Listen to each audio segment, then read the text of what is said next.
अस्सलाम वालेकुम दोस्तों, मैं हूं सिकंदर ज़िया और आप देख रहे हैं फूडी ट्रैवल। आज आपकी खिदमत में हाजिर हुए हैं बिहारी कबाब की रेसिपी लेकर। अभी मैं आपको उसके बारे में बताऊंगा क्या क्या इंग्रेडिएंट्स इसके अंदर डलते हैं, आप किस तरह इसको तैयार कर सकते हैं घर में। बहुत ही आसान तरीका है इसको तैयार करने के लिए। आए शुरू करते हैं।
आपको बताइए इसमें क्या क्या चीज़ें डलती हैं।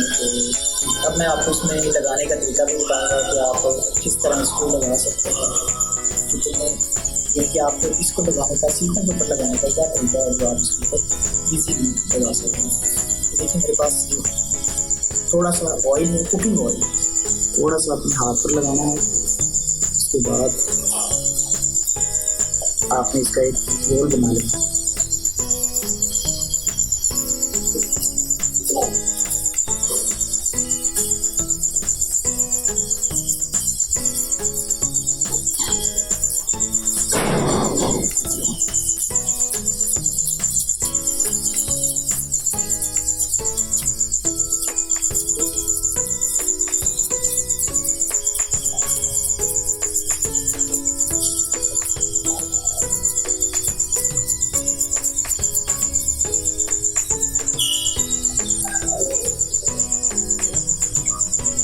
कितने आसान तरीके इसको लगाने के। ऑयल थोड़ा सा होना चाहिए ताकि आप हाथ भी थोड़े से कर रहे हैं और आसानी से आप इसको लगा सकें, ताकि बाद में भी आपको ऑयल लगाने की ज़रूरत ना पड़े।